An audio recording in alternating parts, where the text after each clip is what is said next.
Bienvenidos a Gente Grande, un espacio en el que damos voz a las personas mayores que se preguntan cómo tener una longevidad saludable y que quieren vivir para contarlo. Soy la psicóloga Alexandra Landazuri, dirijo Guiarte, comunidad que promueve el autocuidado en las personas mayores. ¿Y tú? ¿Cómo te estás preparando para vivir tu nueva longevidad? La memoria es el centinela del cerebro, decía William Shakespeare. Y en la segunda mitad de la vida, ese centinela a veces se vuelve más lento, más disperso o incluso silencioso. En este episodio de Gente Grande, te invito a escuchar una conversación que abre una puerta necesaria. ¿Cuál es la diferencia entre envejecer con normalidad y los primeros signos de deterioro cognitivo? ¿Qué rol tienen las familias? ¿Cómo podemos acompañar con paciencia, sin miedo y con conocimiento? Y sobre todo, ¿qué podemos hacer desde la mediana edad para cuidar nuestro cerebro y nuestra vida? Porque entender es el primer paso para acompañar mejor. Aquí comienza nuestra charla con la neuropsicóloga María Beatriz Jurado. Quédate con nosotros. Bienvenidos a Gente Grande, un espacio en el que queremos entender las implicaciones del paso del tiempo en el siglo XXI. Nos acompaña la doctora María Beatriz Jurado. Ella es neuropsicóloga clínica, psicoterapeuta cognitivo-conductual e investigadora. Es especializada en el estudio del deterioro cognitivo y las demencias. Asesora además a familias y cuidadores de pacientes con deterioro cognitivo. Es docente universitaria y facilitadora de talleres de estimulación cognitiva con adultos mayores. Sus investigaciones han sido publicadas en revistas científicas y en plataformas académicas como ResearchGate, pero hoy viene a contarnos en un lenguaje claro y cercano qué podemos hacer para cuidar nuestro cerebro, reconocer señales de alerta y acompañar con respeto y humanidad a quienes viven con deterioro cognitivo. Bienvenida, María Beatriz. Gracias por estar con nosotros en Gente Grande. Muchísimas gracias, Alexandra. Gracias por la invitación a este espacio. Estoy muy contenta de estar aquí contigo y con las personas que nos escuchan hoy. Sí, bueno, gracias por aceptar esta entrevista. Y bueno, partamos siempre por los comienzos de uno, ¿no? ¿Cómo así te interesaste por este campo?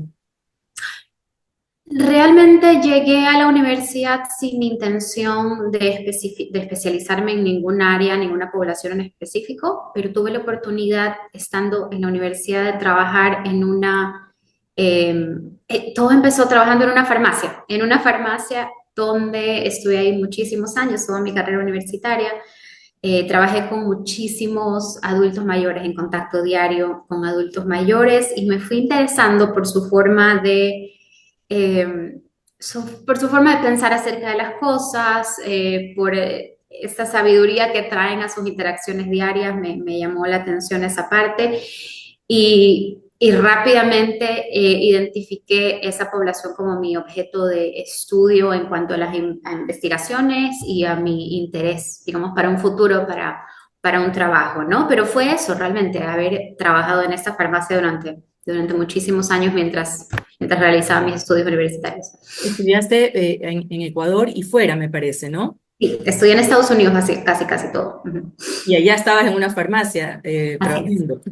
así es. Y también me vi involucrada pronto después de llegar en estudios de investigación como, digamos, asistente de investigación, también del área de envejecimiento cognitivo. Entonces, sí, realmente desde el primer minuto se volvió mi área de interés. Ujú. Qué bien. María Beatriz, muchas personas mayores y también sus familias sienten una preocupación cuando notan que la memoria ya no es la misma, algo empieza como a cambiar. ¿Qué cambios podríamos identificar como los cambios normales, ¿no? Como este declive por la edad? ¿Y qué señales podrían indicar algo más serio como un deterioro cognitivo o efectivamente una demencia? Sí, los cambios normales, y esto es importante tenerlos claros, sí hay cambios normales que se dan con el envejecimiento, al igual que el resto de los órganos del cuerpo. El cerebro también envejece y tiene sus cambios estructurales, y sus cambios en cuanto al funcionamiento. Entonces, sí hay ciertos cambios que son naturales, que esperamos. De hecho, se ha identificado que los cambios comienzan alrededor de los 30, los 39, es decir, es bastante temprano. Uno de los cambios principales que vemos es en cuanto a la velocidad de procesamiento, al tiempo de reacción. Es el primer cambio, es lo más evidente. Uno sí se vuelve un poco más lento eh, dentro del envejecimiento, digamos, cognitivo normal. Una de las cosas que vemos ya desde mucho antes, desde de que lo consideremos envejecimiento, es los cambios en la capacidad para hacer lo que en inglés decimos el multitasking o la multitarea, eso de hacer varias cosas al mismo tiempo, ¿no? Estoy escribiendo un correo y alguien me habla y contesto el teléfono y bueno, esa capacidad creo que la tenemos un poco más afianzada cuando somos más jóvenes, a pesar de que sabemos que el multitasking en realidad no existe, sino que el cerebro cambia rápidamente de una actividad a otra, pero ese cambio rápido que tiene un coste a cualquier edad, el costo se vuelve más alto en el envejecimiento, entonces hay más errores, hay más fatiga mental, entonces es algo que queremos evitar, ¿no? Porque sí se observa un cambio en esas capacidades atencionales. En cuanto a la memoria, sí hay ciertos cambios también. Encontramos, por ejemplo, de vez en cuando alguna dificultad para recordar detalles de un evento, pero no el evento completo, detalles de una conversación, pero no la conversación completa. Y por lo general son detalles que después se recuperan. Ya cuando no estamos bajo la presión de tratar de recordar, logramos recuperar esa información posteriormente.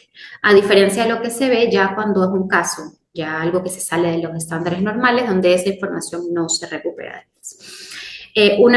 Dentro de la memoria, una de las cosas que se ha identificado como empiezan a fallar con el envejecimiento es lo que llamamos la memoria de la fuente, es decir, ¿dónde fue que yo obtuve esa información? ¿Fue que alguien me lo contó? ¿Fue que lo leí en un periódico? ¿Fue que lo vi en la televisión? ¿No? Entonces recuerdo tal vez la noticia o el evento, pero fallo un poquito en recordar de dónde obtuve esa información. Esa es una de las cosas que también va fallando en cuanto a memoria. Otras de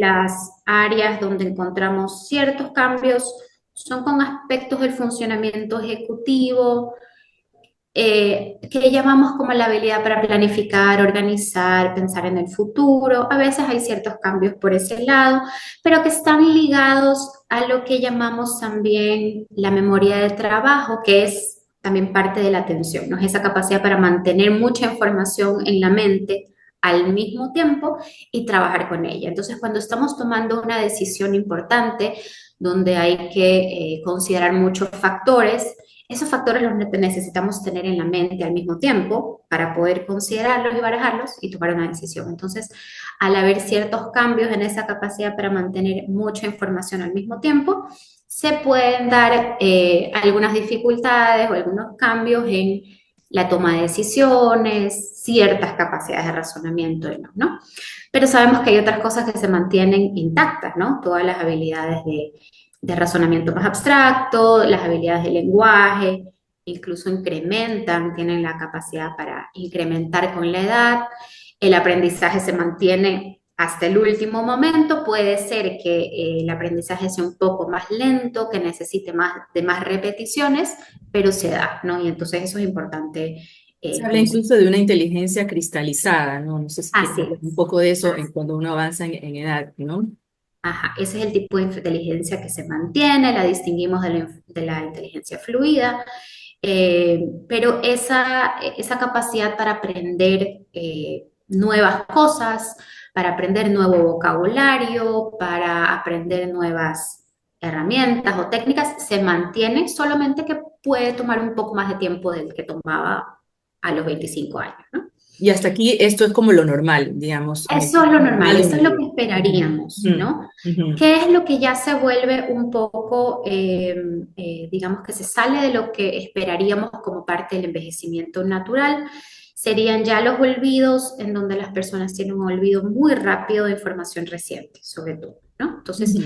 eh, es súper común escuchar en el consultorio, no, pero es que no puede tener problemas de memoria porque se acuerda de todo lo que hizo cuando tenía 25 años. Ujú.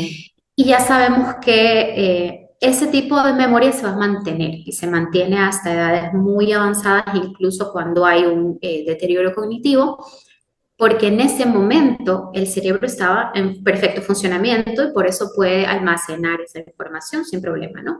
El problema ya se da cuando no podemos recordar información reciente porque ya el cerebro, por los cambios que ha sufrido, cambios patológicos estamos hablando, ¿no? Ya no tiene la capacidad para poder retener o almacenar esa información. Entonces, el olvido rápido de la información sería uno de los signos de alerta. Eh, el olvido de información que después no vuelve ya de ninguna forma, aunque se le den pistas o que se le dé algún tipo de recordatorios, sería otra señal de alerta. Una de las señales que yo más veo en mi trabajo diario son las repeticiones en la conversación. Ujú. Y cuando hablamos de repeticiones estamos hablando de repetir el mismo comentario o pregunta 5 a 10 minutos después de que ya se lo hizo. Siempre fijándonos si no es por enfatizar, ¿no? No quiero que te acuerdes, no quiero que te olvides de tal cosa, entonces te lo vuelvo a decir. No, aquí es un comentario, una pregunta que realmente se nota que la persona lo está haciendo desde su perspectiva por primera vez, ¿no? Entonces las repeticiones son muy comunes.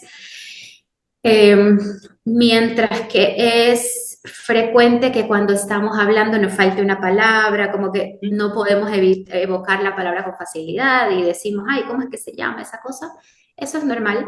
Pero ya cuando es muy frecuente, ya llega a interrumpir la conversación, entonces ya ese es un signo de alerta, o cuando cambiamos con mucha frecuencia las palabras. Ujú. No me refiero a nombres, los nombres de personas tienen su propia categoría y no son, digamos, nada de qué preocuparse, pero los conceptos, los objetos, eso sí sería como un signo de alerta. Ujú. Sin duda la desorientación en el Ujú. espacio, el perderme en un lugar que debería ser familiar, eh, pasar por una calle que frecuento, digamos que por donde paso con frecuencia y digo, ¿y ese edificio que es nuevo? No, ese edificio tiene ahí 20 años, ¿no? Ese tipo de desorientaciones, ni se diga ya una desorientación dentro de casa, pues ya sería algo, Ujú. ya una señal clarísima, ¿no? Mucho más Eh, avanzado. Ujú. pero esos son el tipo de cosas, Que digamos, marcan con más frecuencia. el envejecimiento, digamos, normal, con estas Ujú. características que nos has explicado, y lo que ya son signos de alarma, que tenemos que estar Así es. como Ah, pendientes y que ya pues ameritarían ser observados por un especialista. así es. A veces, María Beatriz, hablamos de demencia como si fuera una sola cosa, pero se sabe, ¿no?, que hay distintos tipos, ¿no? Ujú. ¿Qué deberíamos saber sobre esto? A ver, quiero comenzar con un comentario y es algo que creo que tenemos los profesionales en este tema tratando de enfatizar desde hace muchos años. eh, y es que la demencia no es parte normal del envejecimiento, ¿no? O sea, Muy que cuando importante. hablamos de demencia no estamos hablando de todas esas características del envejecimiento saludable que hablábamos antes, del envejecimiento normal. Que el concepto de demencia senil no existe. Porque el concepto de demencia senil nos dice o implica que la demencia es parte normal del envejecimiento, que ya una persona por tener X años ya tiene que empezar a perder sus facultades mentales y eso no es verdad. Entonces, también casi a diario escucho comentarios como, pero lo que tiene mi familiar es Alzheimer o demencia senil, o sea, no. Tenemos que quedar claro que no es un concepto científicamente validado, la demencia senil en sí no existe, lo que hablamos es de envejecimiento normal, el saludable, el que se da por los cambios normales que tiene el cerebro al envejecer, y lo que llamamos deterioro cognitivo. Cuando el deterioro cognitivo ya está más avanzado, le llamamos demencia. Y claro, es un término, lo que llamamos un término paraguas, porque involucra diferentes tipos. Mm. Ya sabemos que la más común es la enfermedad de Alzheimer, es la más conocida y la más común también, pero tenemos otros tipos de demencia, como la demencia que tiene un origen por lesiones cerebrovasculares, demencia con cuerpos de Lewy, que es otro tipo de demencia. Tenemos demencia que está asociada a la enfermedad de Parkinson, que se da en ciertas personas que tienen la enfermedad de Parkinson ya muchos años.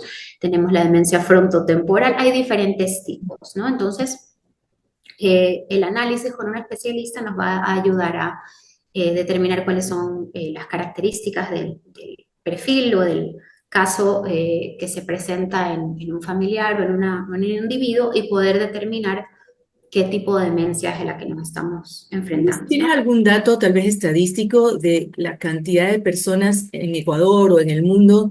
Estamos hablando de este cambio demográfico, asistimos, ¿no? De Así hecho, es. a una transformación demográfica importante en todo sentido, las dinámicas se alteran, qué sé yo, y es común decir como que fuese una epidemia. Hay muchas personas con Alzheimer, hay muchas personas, pero no es tanto una epidemia como la situación de que hay muchas personas mayores viviendo al mismo tiempo y por tanto se ve esto, pero ¿tienes alguna cifra al respecto de local o global que nos puedas compartir? Datos ecuatorianos es difícil obtener, hay ciertos datos, pero son muy localizados, como en poblaciones muy específicas. Entonces, a nivel de país, digamos, no tenemos esos datos claramente. En la población latinoamericana se estima que el 26-25% más o menos de las personas por encima de los 60 años tienen algún nivel de deterioro cognitivo.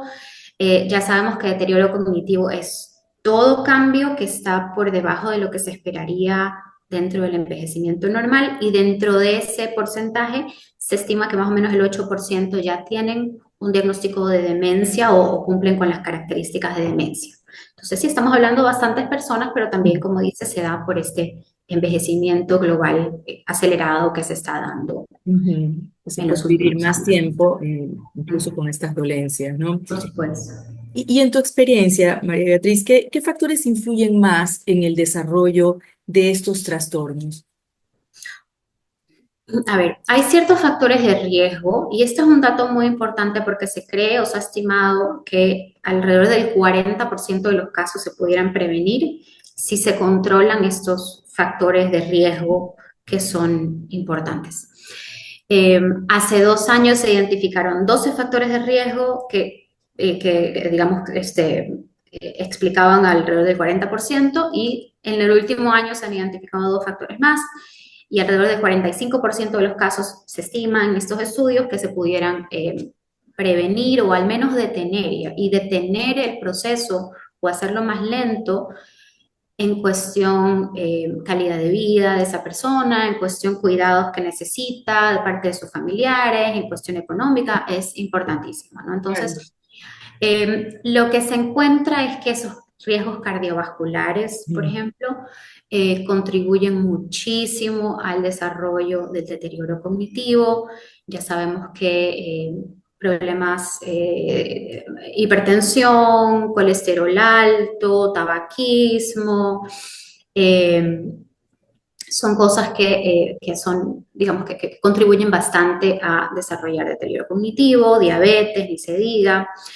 Eh, el factor educativo también se ha identificado Ujú. como muy importante. Entonces, las personas que tienen un nivel bajo de educación formal, lamentablemente, tienen mayor riesgo también de desarrollar deterioro cognitivo en el futuro. Es una de esas cosas que se puede prevenir con mejor acceso a la educación en edades tempranas. Factores de tipo emocional como la depresión, por ejemplo, es algo que también eh, contribuye al desarrollo de deterioro cognitivo en el futuro. Ahí hay una relación un poco difícil de identificar porque cuando ya tenemos un adulto mayor con depresión, realmente es difícil identificar si la depresión es lo que lleva a un deterioro cognitivo o el deterioro cognitivo se manifiesta inicialmente con un cuadro depresivo. Mm. Eh, pero cuando hablamos de personas en el rango de mediana edad, cuando hay una depresión de difícil control o que no está controlada, sí predispone a deterioro cognitivo en el futuro. Los traumatismos cráneoencefálicos Mm. también predisponen, entonces algo tan sencillo como usar el cinturón de seguridad, Mm. usar casco si estamos andando en bicicleta o en moto o lo que sea, son cosas que también previenen. Se han identificado factores relacionados con la contaminación ambiental también, el aire. Se han identificado, el factor de la soledad también se ha identificado como uno de los factores que predisponen a deterioro cognitivo ya en las poblaciones más mayores. Eh, y así, hay algunas cosas que, por un lado, es bueno, son cosas que se pueden prevenir, sobre todo en ese rango de la mediana edad, que es digamos, el punto donde hay que intervenir y hay que Intervenir prevenir. y hacer más conciencia sobre esos factores de riesgo, ¿no? Que son, de lo que me mencionas, son cosas que podemos, en las que podemos trabajar desde ahora, ¿no? En la Sí, prevención. Y este programa también va mucho de eso, de poder identificar, visibilizar estas circunstancias, estas situaciones para mejorar nuestra vejez, ¿no? Envejecer mejor, siendo una gente grande, activa así es. en la sociedad. María Beatriz, cuando una familia decide consultar, ¿verdad? ¿Qué pasos siguen? ¿Cómo se hace una evaluación neuropsicológica? Para mí el primer paso tiene que ser consulta con neurología o con un especialista en psicogerontología o un geronto, digamos, un especialista en gerontología. Ese debe ser el primer paso. Ujú, Porque realmente hay muchos temas médicos, metabólicos, hormonales, que pueden estar contribuyendo a un funcionamiento cognitivo que está por debajo de lo esperado y que son fácilmente reversibles. Entonces, ese ujú, debe ser el primer paso. Siempre consultar con el médico de cabecera o un especialista en neurología o en psiquiatría.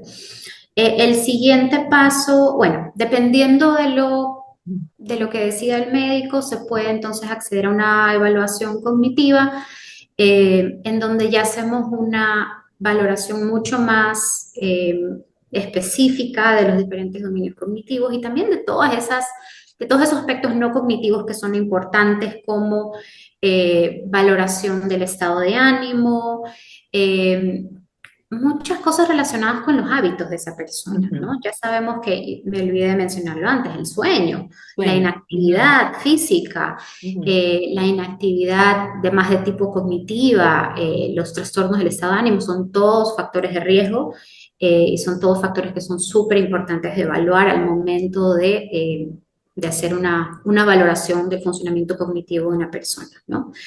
Entonces, todas esas son las cosas que están involucradas en estas valoraciones neuropsicológicas que nos van a permitir determinar si esa persona está atravesando un deterioro cognitivo o si lo que presenta, que puede ser que esté ocasionando preocupación en sus familiares, son cambios normales del envejecimiento que no son un motivo de preocupación, que a veces es difícil distinguirlos, ¿no? ujú.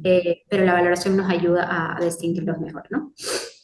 ¿Qué beneficios tiene recibir un diagnóstico temprano? Esto lo pregunto porque a veces puede como dar miedo llevar, uno ve tal vez una que otra señal y dice, no, a lo mejor es solo que se olvida, qué sé yo.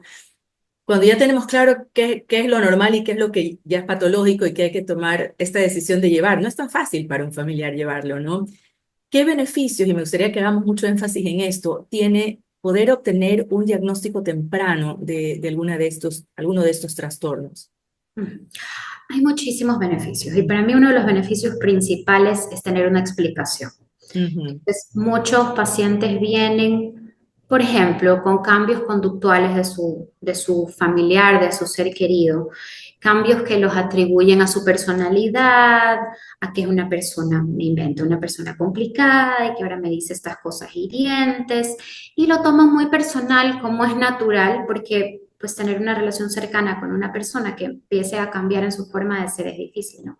Entonces, tener esa explicación de no es la persona, es la enfermedad. Hay algo aquí que no está funcionando como debería y eso está ocasionando este cambio de conducta y aprender a encontrar la forma de cómo manejar esos cambios y acompañar a ese familiar es algo muy positivo, ¿no? En cuanto al entendimiento de la enfermedad y entender que la conducta no es la persona, es su enfermedad, lamentablemente, la que está ocasionando estas dificultades, ¿no? Eso por un lado. Por otro lado, eh, no es en todos los casos, pero hay casos de personas que con deterioro cognitivo que están muy conscientes de lo que está sucediendo y que al decírsele, ¿no? Al explicársele o al encontrarse que hay cierto deterioro, hay dificultades en memoria, tienen entonces la capacidad de implementar estrategias compensatorias que los ayuden a llevar una vida más autónoma, que mejoren su calidad de vida y ayudarlos como un plan de tratamiento, y me refiero a un tratamiento no farmacológico. Digamos, la parte farmacológica se ocupa el El médico, y esa neurólogo. parte es muy importante, Ujú. pero la parte no farmacológica también va a ser súper importante. Y en un minuto regreso a ese punto que me parece fundamental. Planificación también es otra cosa que nos permite la identificación temprana de un deterioro cognitivo, ¿no? Planificación de temas económicos, de temas legales, de temas relacionados con la residencia, temas relacionados con el manejo de un automóvil, con decisiones económicas que haya que tomar, o vinculación con empresas familiares. O sea, hay mucha información o mucha planificación que podemos hacer cuando sabemos que nos estamos enfrentando a un deterioro cognitivo.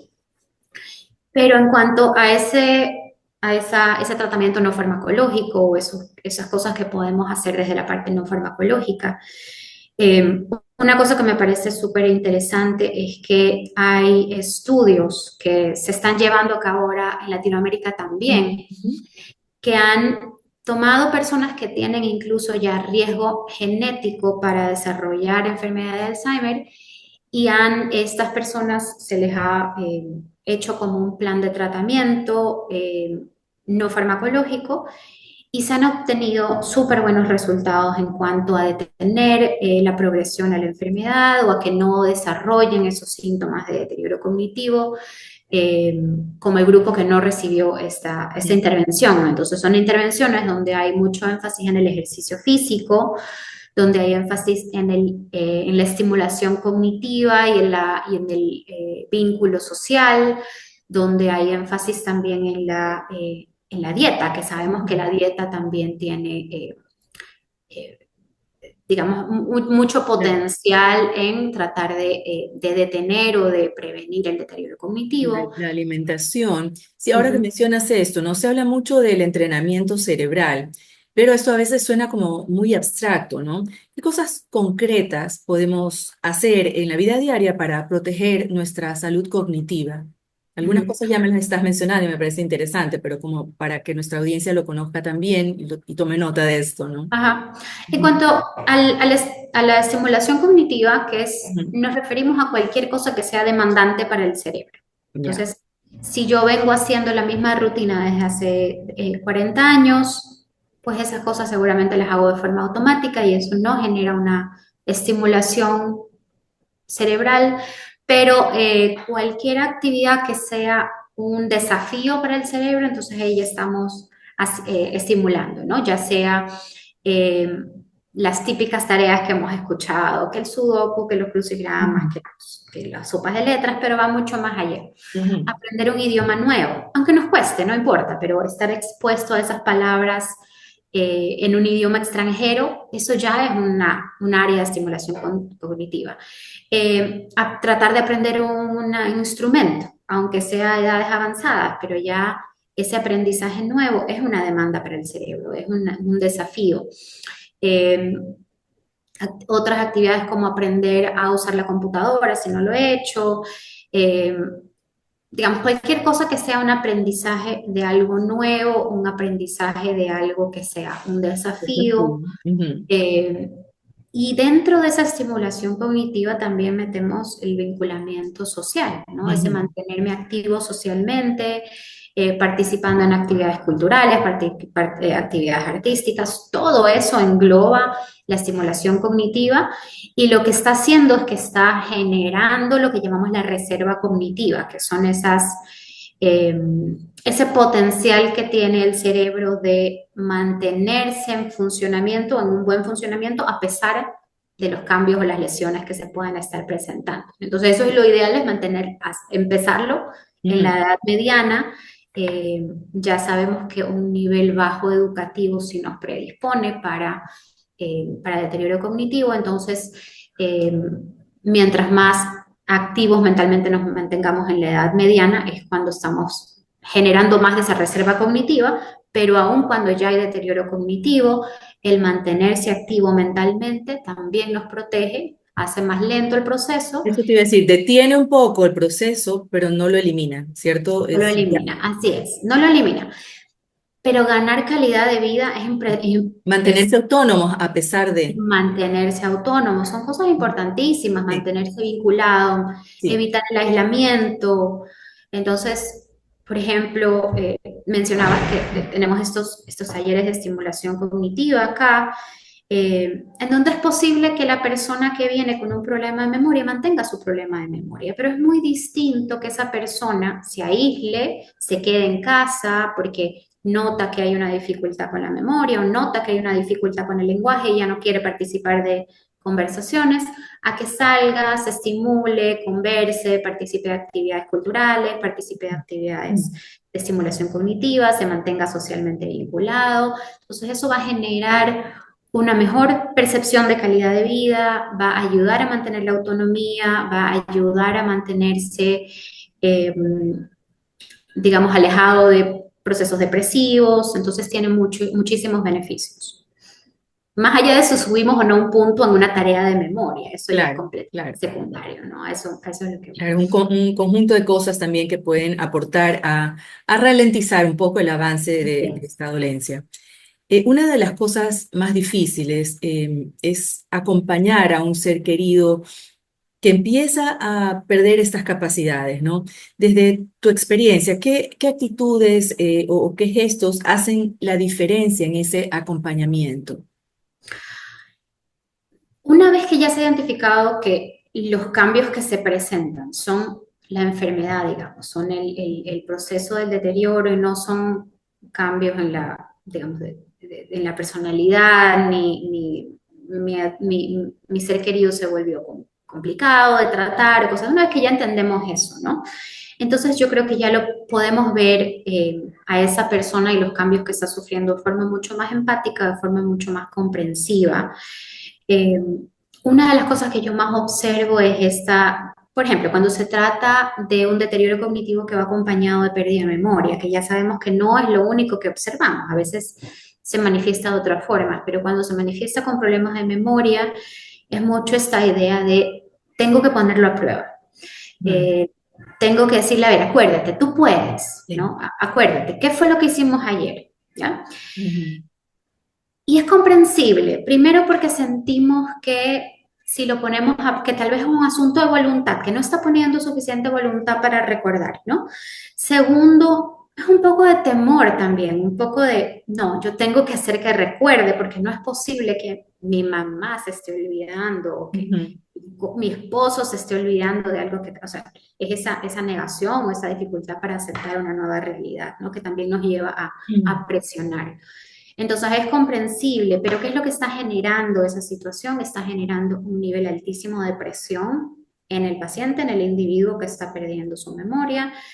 Va a generar un altísimo nivel de ansiedad y el resultado es que no va a poder recordar de ninguna forma, ¿no? ujú. No por falta de voluntad, porque realmente ya no tiene o está afectada esa estructura cerebral que le permite recordar lo que hizo ayer. Entonces, esa es una de las cosas que yo siempre trato de enfatizar. Aquí no es falta de voluntad, aquí es mucho más fácil darle pistas Mm. o decirle la respuesta en vez de ponerlo a prueba. Ah, No exacto. porque se esfuerce, entonces va a poder recordar con mayor facilidad. Es decir, a veces, no porque lo presionemos, digo, va Ujú. a poder recordar con mayor facilidad, ¿no?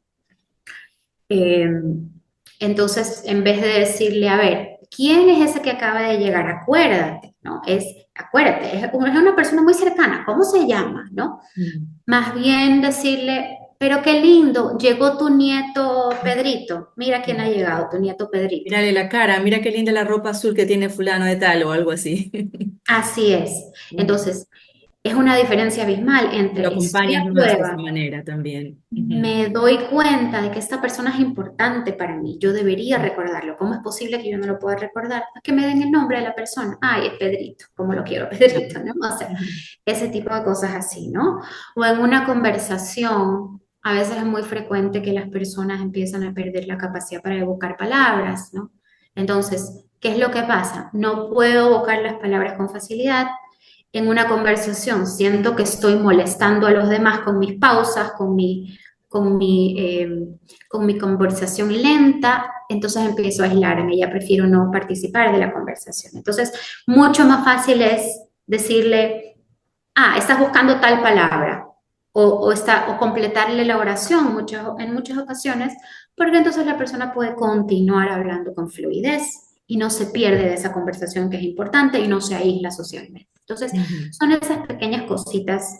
Que nos eh, permiten mantenerlos incluidos en las Así es. conversaciones, en los grupos familiares o de amigos, sin que se sientan al margen, porque sí lo sienten, no son personas Por que... supuesto, y es una de las primeras cosas que sucede, es que se empiezan a aislar de las conversaciones. Ujú. Entonces a veces los familiares lo interpretan como es que está deprimido. A veces no es depresión, es que sencillamente se están aislando porque notan que hay un cambio, porque no quieren molestar con sus repeticiones, porque no quieren molestar con su dificultad para evocar palabras y prefieren aislarse. Entonces, si se les da esa apertura para comunícate de la forma en que puedas comunicarte, no importa si repites, no importa si hay que pausar la conversación para que recuperes una palabra, entonces se vuelve mucho más inclusivo, ¿no? Mucho más inclusivo la Claro, conversación. igual este cuidado para un familiar no es fácil, ¿no? ¿Qué les dirías a hijos o a parejas de personas que tienen estas dolencias, que están cuidando? ¿Cómo cuidarse ellos también? Porque no es fácil. O sea, por Sí. un lado, bueno, estos tips de cómo manejarse ante estas situaciones son sumamente importantes y en ese sentido hay que educar también a los familiares en cómo cuidar, ¿no? Así es. Pero también cómo cuidarse ellos. ¿Qué sugerencias nos podrías dar? Sí, el cuidado del cuidador es fundamental, ¿no? Yo siempre les digo a las familias con las que trabajo, no se puede verter de una taza vacía. O sea, uno no puede proporcionar cuidados cuando su propia taza está vacía. Entonces hay que llenar esa tacita se llena con cuidados hacia sí mismo, espacios que sean de uno solo, ¿no? Es muy común sobre todo lo veo mucho con las esposas de pacientes con deterioro cognitivo, que no los quieren dejar solos ni un minuto. Entonces llegamos a un punto de burnout, ¿no? De estar quemados en esa relación de cuidados. Y es importantísimo darse el espacio, ya sea una clase de yoga, un club de libro, una horita a la semana, o 2 horitas o 3 horitas a la semana, donde haya un espacio para sí misma, sola, donde no haya que cuidar, digamos, no estar en relación de cuidado de nadie.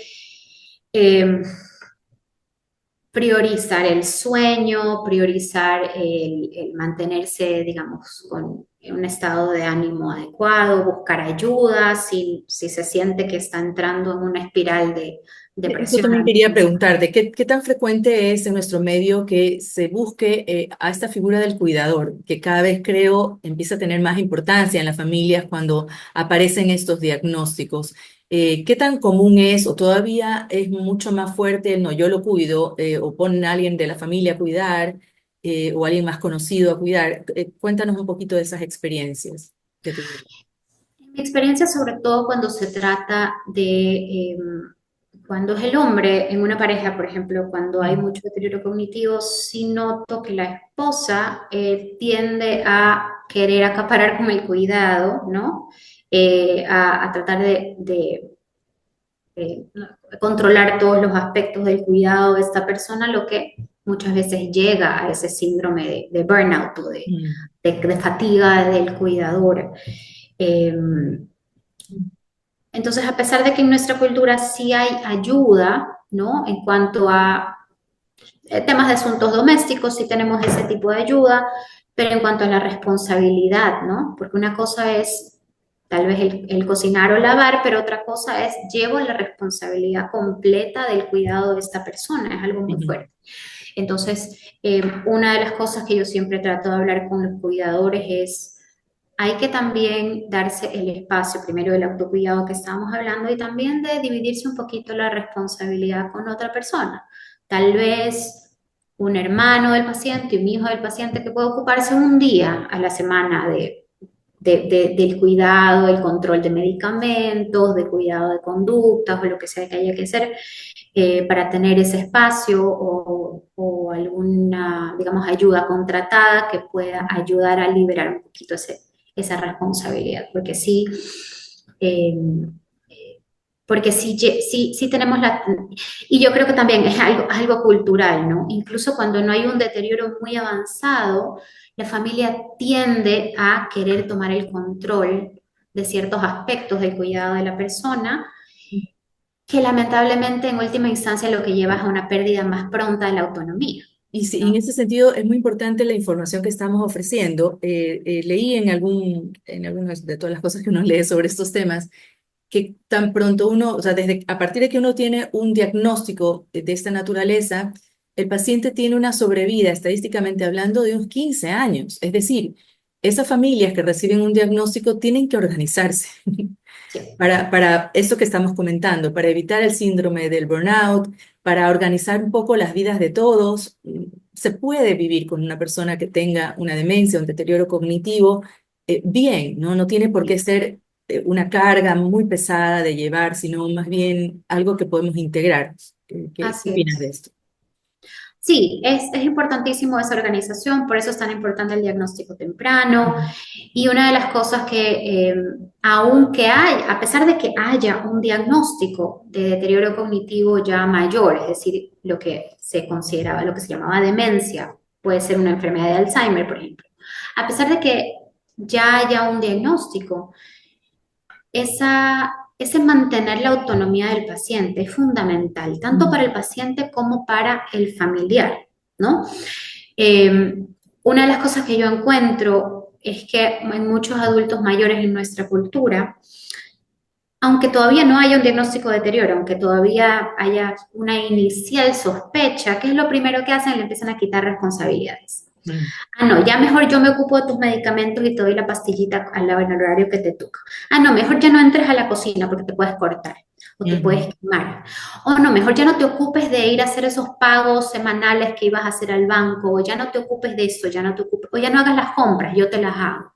Entonces se lo hace con el ánimo de ayudar, pero ¿qué es lo que se está transmitiendo? No eres capaz, ya no eres útil, que es algo que muchos adultos mayores lo incorporan a su persona, ¿no? O sea, ujú, lo interiorizan con mucha rapidez, lamentablemente, y y le estás quitando años de autonomía, que ujú, son años muy importantes. Entonces, esa es una conversación que tengo yo con frecuencia con los familiares, es si es capaz de continuar manejando sus medicamentos. Puede ser que requiera algo de supervisión, pero sí es capaz. Si ujú. es capaz de continuar manejando sus pagos, tal vez es cuestión de ayudarla a llevar un registro mejor, con supervisión, obviamente. Si es capaz de entrar en la cocina, tiene cocinando 40 años, de un minuto a otro Capaz lo de va a hacer. organizar su cuarto, de barrer, de limpiar, de hacer sus cosas Muchísimas diarias, cosas. Si es capaz de de la hacer vida diaria. compras, Ujú. ¿no? Tal vez ayudarla al momento de hacer la lista, pero que ella haga sus compras. O sea, hay muchísimas cosas en las que con un poquito de supervisión es necesario, es Sí. suficiente, perdón, para que esa persona pueda mantener la autonomía muchísimo más tiempo. Y que también eso disminuye la carga en el cuidador, ¿no? Correcto, es un señalamiento muy importante el que nos estás dando.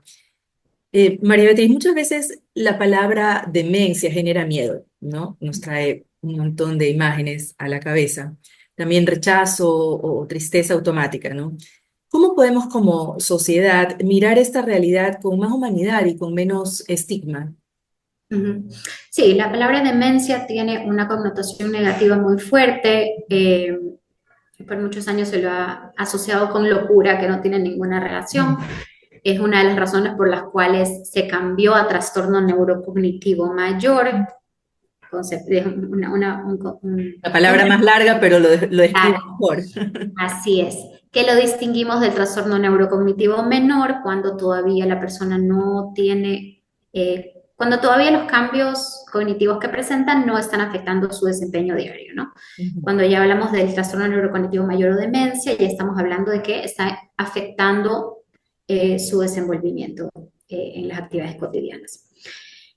Entonces, sí, este concepto lamentablemente tiene una connotación negativa importante. En general lo trato de evitar, más bien hablo de deterioro cognitivo, de trastorno neurocognitivo, pero tenemos que pensar que realmente a qué nos referimos con demencia es una pérdida de alguna de las funciones cognitivas.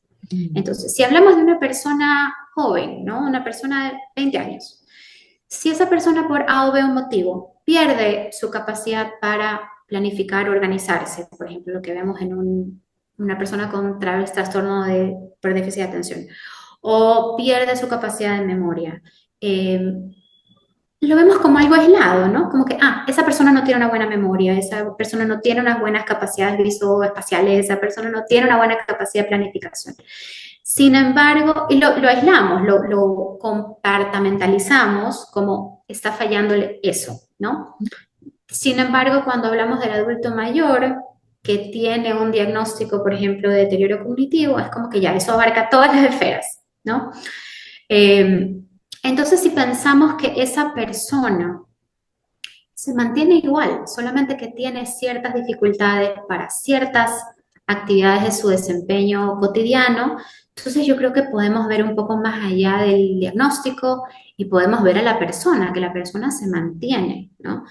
Yo trabajo con señoras que tienen deterioro cognitivo en talleres de simulación cognitiva y para mí es impresionante como cada una es un mundo y cada una puede tener alguna dificultad. Alguna tiene problemas de atención, otra tiene problemas con las habilidades espaciales, otra tiene problemas de memoria, pero la esencia, ¿no? Se mantiene. El amor por la música en una, el interés por la política en la otra, es decir, Sí. la esencia de la persona se mantiene más allá de estos déficits, llamémoslo así, o estas Ahora dificultades. que mencionas esta experiencia que tienes con personas adultas mayores que tienen deterioro, ¿hay alguna historia que te haya tocado especialmente y que muestre esa otra forma de mirar más amable, más cercana hacia estas personas que tienen estas patologías?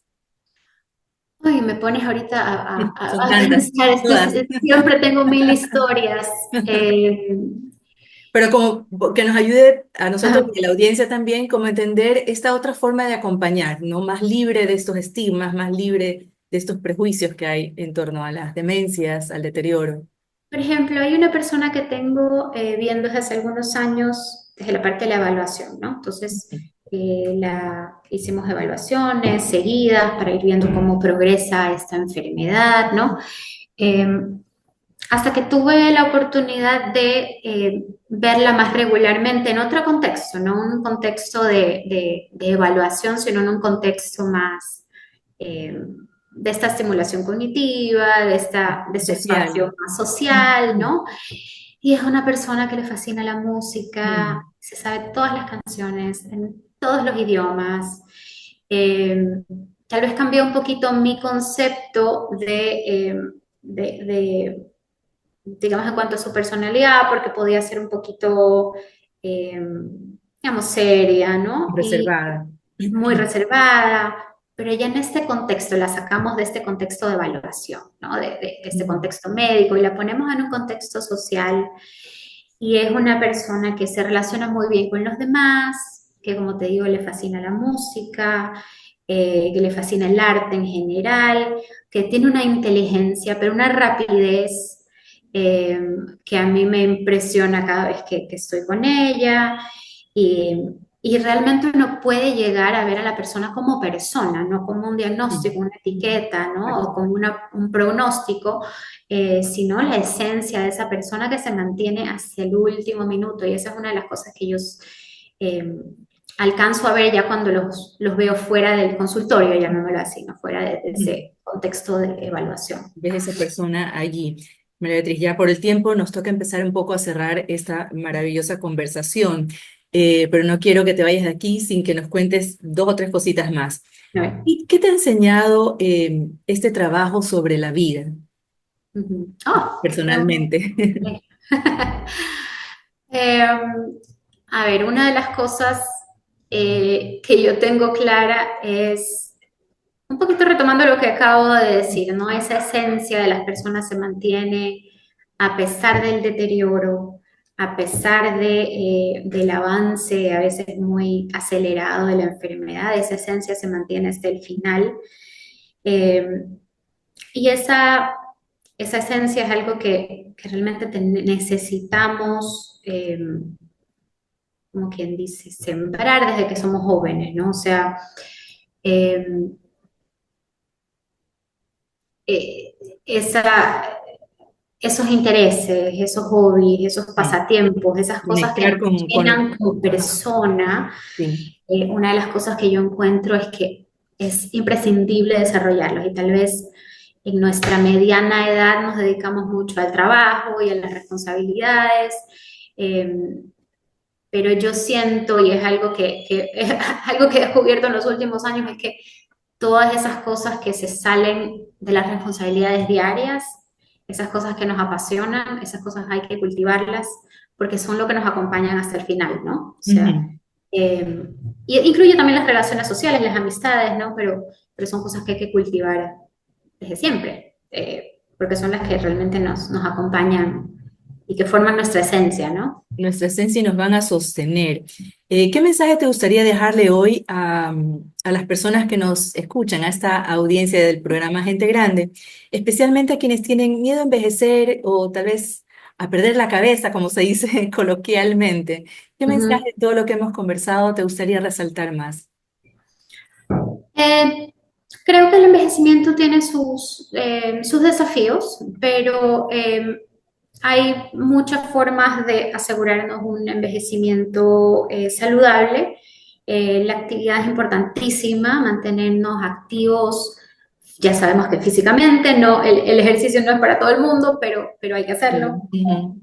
como medicina, y sobre todo ese vínculo social, esa actividad cognitiva, esa actividad intelectual va a ser muy importante. Estábamos hablando hace un ratito de estas, digamos, de cultivar estos pasatiempos, actividades Hobbies. artísticas, los hobbies, si nos gusta. Eh, Porque todo eso nos va a ayudar a mantenernos, a tener un buen envejecimiento.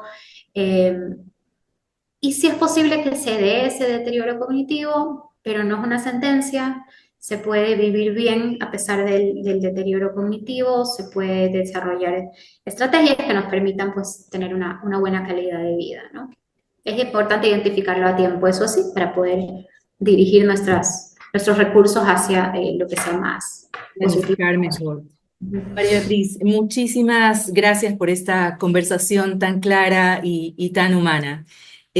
Quiero decirles algo más a la audiencia de Gente Grande.